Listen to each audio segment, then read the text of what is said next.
Hi, I'm Ray and welcome to my YouTube channel. If you've been on this page before, you'll recognize my big RV that I was traveling in full-time for the past 6 years with my partner. Just when I thought I had everything, I lost it all. My husband, my home, my life on the road, even my dad to a 3-year battle of cancer. The first couple episodes of this series is to share a vulnerable side of divorce and what the first couple of months of leaving looks like, how it feels to be going through some of the worst things in your life while normal life is happening around you, just the complexity of that, and what it's like to start over in your 30s and recreate yourself. So stick around. I don't think you intended to hurt me, at least not in the beginning. But once it started, I don't think you felt that bad about it either. I've gone over all the options, and that's the one that makes the most sense to me. You see, it's one of three. 1, you didn't know what you were doing, but that doesn't work because I told you. So that leads me to 2. You knew what you were doing, intentionally or not, but you did nothing to fix it, and there could only be one rational reason why you wouldn't, which is 3. You didn't feel bad about it. You knew what you were doing because I told you, but nothing changed because you didn't care enough. Or maybe part of you enjoyed it, but I still won't allow myself to really believe that. I'm not saying you didn't feel bad at all, just not enough. You apologized and made empty promises and temporary changes, and I do think those were mostly genuine attempts. But the will to actually change wasn't inside you, and I believe you realized that rather fast. That was the problem. You realized you weren't going to change, and you should have felt bad enough about hurting me to let me go. But you didn't. So here we are. This is where this channel is going to get really honest really quickly. Left Virginia. I was looking obviously for a place to go. Things were pretty heightened at this point. I wasn't in communication with Trevor. I had blocked his number. He was emailing me. They were pictures, no words. I will just let your imagination come up with what you think the pictures were. So it was very strange. He responded to the letter that I posted in the last video, just saying, I'm heartbroken, but I understand. And that was kind of that, which was shocking to me. Because the relationship that we had prior to, like leading up to this, was very intense, very obsessive. I had come up with this exit plan with my therapist at the time, months of planning, because of the nature of the situation. So there was a lot of talk. I'm just going to give a little backstory on what led up to this part of the final separation. So if you followed me on Instagram, you'll remember the trip that we took to Ireland the summer before all of this went down. Went to go surprise some of our close friends, and while we were there, it was the second day. I was sitting on the bed on top of the covers. Nobody was under the covers. On top of the bed with my friend and her husband at the time, and we were laughing and we were scrolling reels. Well, Trevor came in and he just started like pacing back and forth. And if you've been in these types of relationships, you're really good at like reading when your partner is starting to get activated. So I could tell he was frustrated. So I was trying to just kind of pretend like I didn't know to keep everything like normal in the group. And I just sort of acted like I was tired and ready for bed and got up to go to our room in this flat that we had rented with him. And as soon as I closed the door, he just starts going off. You wanna sleep with them? You only brought me out here because you want to sleep with them. You don't even want me here. You just want to have fun with them. You don't laugh at my jokes. You just want to be with them. And he's just going on and on and on. He's just, this was a pattern that I would later find out in therapy is part of some of the things that he was starting to get diagnosed for. He was just sort of creating a image in his mind and a story and then just running with it. So things are getting really heightened. He's yelling, he's getting like big. So I get scared that we're going to wake them up or like cause a scene in this Airbnb. So I'm like, let's go outside and deal with this out there. It's like 2 o'clock in the morning in Ireland at this point. It's pouring down rain. It's dark. We're just roaming the streets of Ireland. He's going off at me, just continuing to yell, saying the same things over and over again. And I'm crying, and I'm trying to like talk him off the ledge. He's telling me that my crying is manipulation, and when am I just going to admit that I don't want to be with him anymore, and I want to be with all these other people. And he's just like listing all of everybody that we know, all of our friends, just saying these are all the people I want to be with. At this point, it's like 4 in the morning. We've been out for like hours going over this, sobbing, pleading with him like this isn't true. Like, I just want to have fun. And this is the second day of our 10-day trip. I stop and I like look at him and I'm like, I want to be with you. None of this is true. I don't want any of this. And he turned to me and he grabbed my jacket and he headbutt me.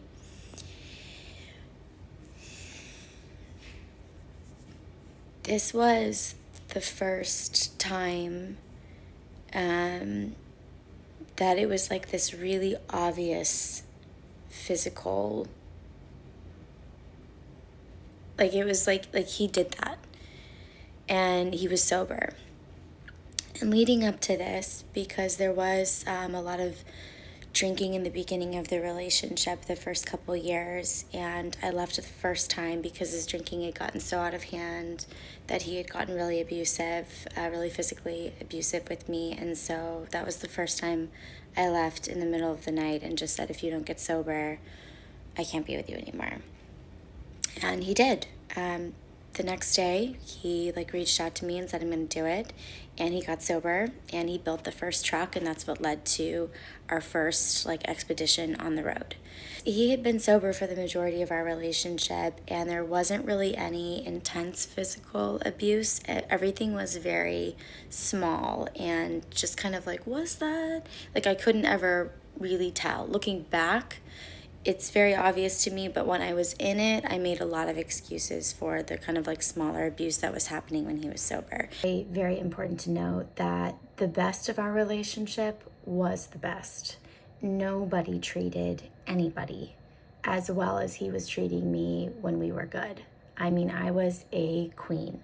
He wouldn't even let me pick up our dog's poop when we would walk because it was like beneath me. He treated me so well when it was good that it was always outweighing these outbursts we were having.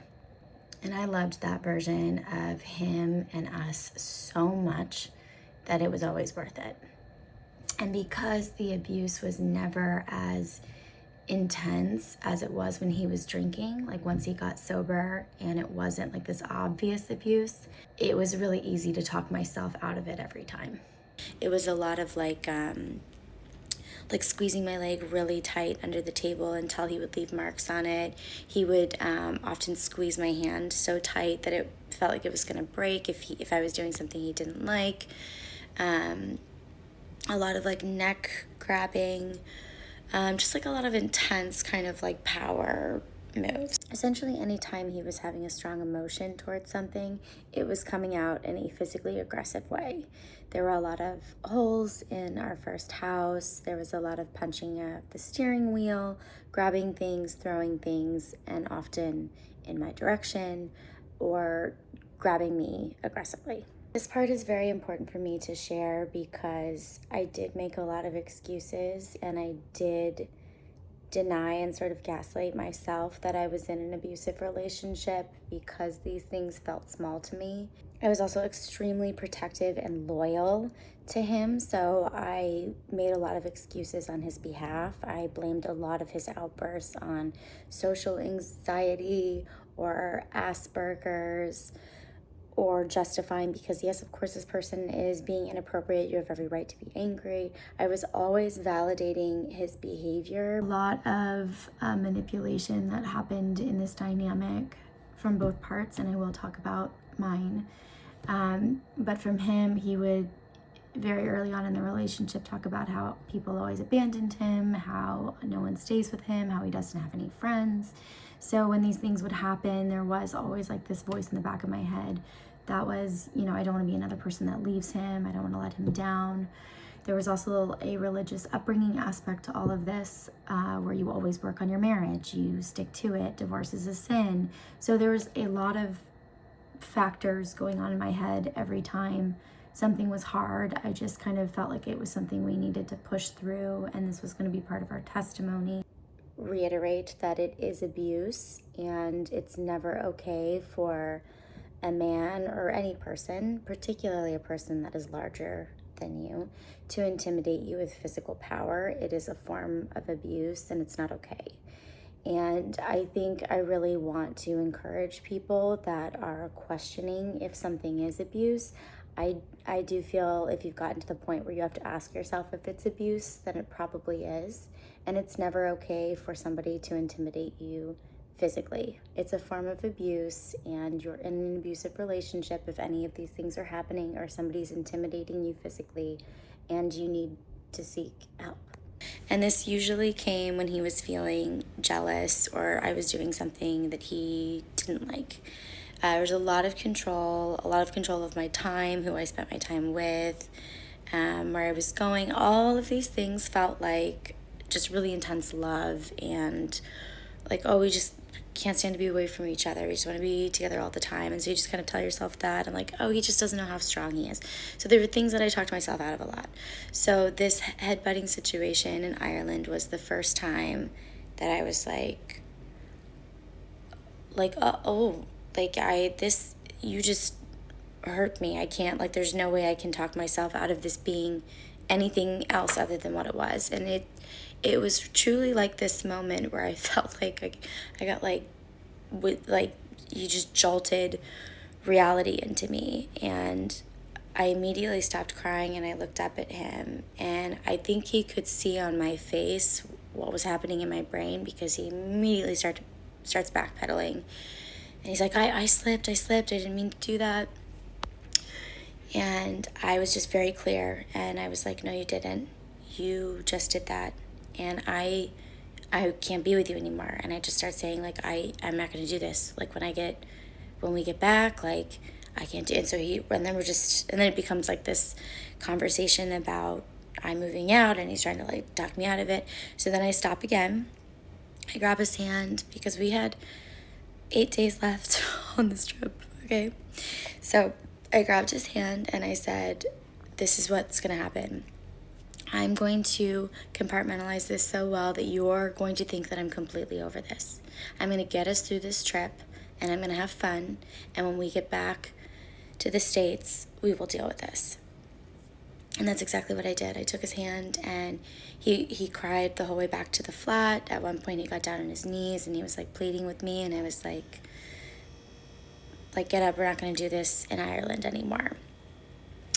So we went about the trip. A couple days before the trip ended, I was sitting on the couch with my friend's husband.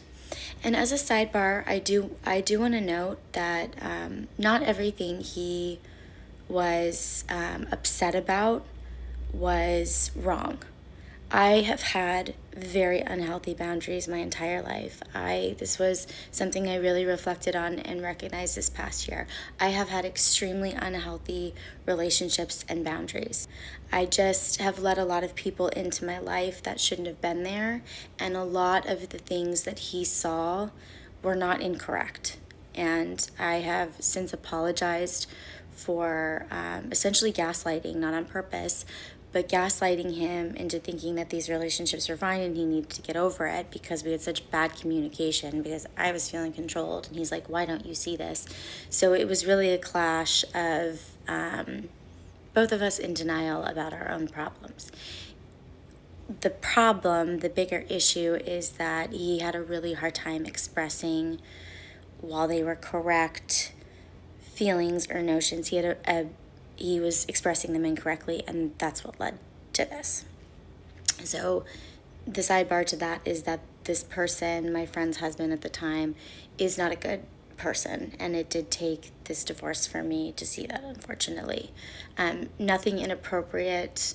I shouldn't say inappropriate. I never did anything with this person, but they were a horrible person, I learned later, and my partner was not wrong about that. He just took it out on me very incorrectly.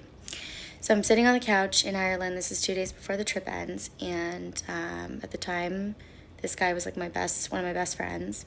And I'm sitting there, and I tell Trevor to come sit down beside us. So he sits down. I'm in the middle, and I just put my hands on both their legs, and I said, "Oh, sandwiched in between my two favorite people." He did not like that. So my partner got up and stormed outside, and I followed him. And right outside of this new Airbnb flat, he takes his phone, he starts smashing it against his head until he cracks his head and like blood streaming down his face. He cracked his phone. He's like, "This is what you make me do. Like, you make me crazy." And it was just like another moment where I was like seeing things really clearly, and I was like, this is so bad. I did not realize how bad this is. This is so bad. I'm not doing anything wrong, and he's so angry. So true to form, we get back to the States, and I found a therapist for us immediately. And I took us both to therapy. I wanted us both. I wanted to fix the problem, and I knew that I was contributing. I just didn't know how at the time. So we go to therapy. By the third session, she had diagnosed him. This page is a little too personal to both of us still for me to go into depth about some of the diagnosis he got. But I will say that after she started the diagnosis process is when he did not want to go to therapy anymore. I'll wrap this up because I know that this video is getting long-winded. I just wanted to share with you like the actual story of what led to the letter that you read in the last video. He stopped going to therapy. I kept going. I was getting my hair done one day, and I had my head back in the bowl, and I was sort of trying to get back to like this normal life, like we can kind of control this. He put himself on some medication that I felt like was going to help or was a step in the right direction. So I had my head back in the bowl, and he calls me, and I pick up the phone, and I put it on speakerphone because my hair was being washed, and I was like, "Hey, babe," and he just starts screaming on the phone. He's like, I didn't do it. He's just screaming back and forth. So I jump up, I go outside into the parking lot, and he just keeps repeating, I didn't unalive him. And I'm like, what's going on? Where are you? Long story long, I meet up with him, we're in the car, he's crying, and he shares with me that he aggressively grabbed somebody by the throat. But this was the last moment that I was like, okay, I am officially waiting for him to hurt me again, hurt somebody else, or hurt himself, and I can no longer handle this. So that was it. So right after that is when we left for Utah, because we had already signed a lease on an apartment, and we went out to Utah, and we kind of moved in. But I knew when he took this job that I had to like come up with an exit plan, and now you are caught up. In the next video, I'm going to talk about after I left, what he was doing, or the parts that I know that he was doing, and then what I was doing. In the weeks that followed, I found out some more information about this. And I did some really stupid stuff the first month that we were apart, including meeting up with a former person, like ex-lover from high school. Listen, I was not a saint.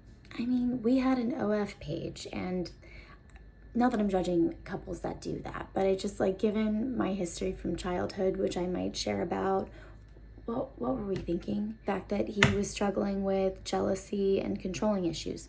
What were we thinking? Why was he okay with this? Why was I okay with this? Then it was like I would submit for so long and comply for so long just to kind of keep the peace, that things would like build up, and I would do this like really aggressive, like fucked up thing just to kind of regain some control, and like, well, I'm my own person and you can't tell me what to do. So I played a very unhealthy role in this very unhealthy toxic dynamic.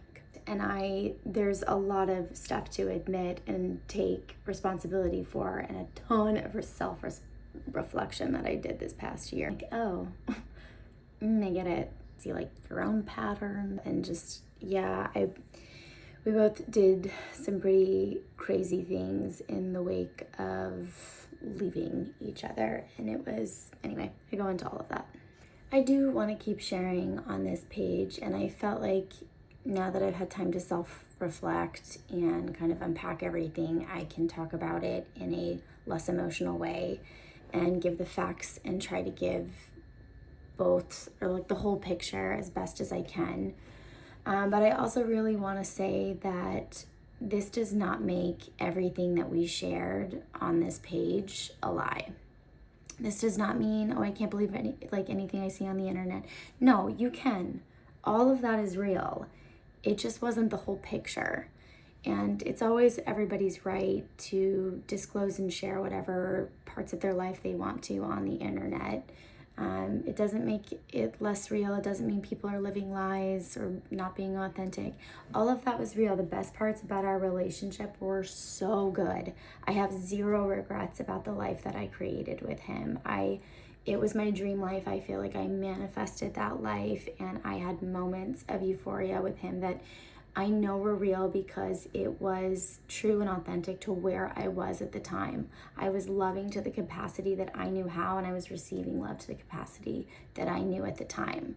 I just outgrew that space, and I know more now, and I wouldn't accept that form of love anymore. But it doesn't make that time period in my life less real or less special. There was just some seriously screwed up things that were happening behind closed doors that we both were trying to pretend were not happening for so long that it built up into a really catastrophic, something that just couldn't be recovered. It's real. Everything belongs. You can be in a very unhealthy, toxic dynamic while also having really incredible moments.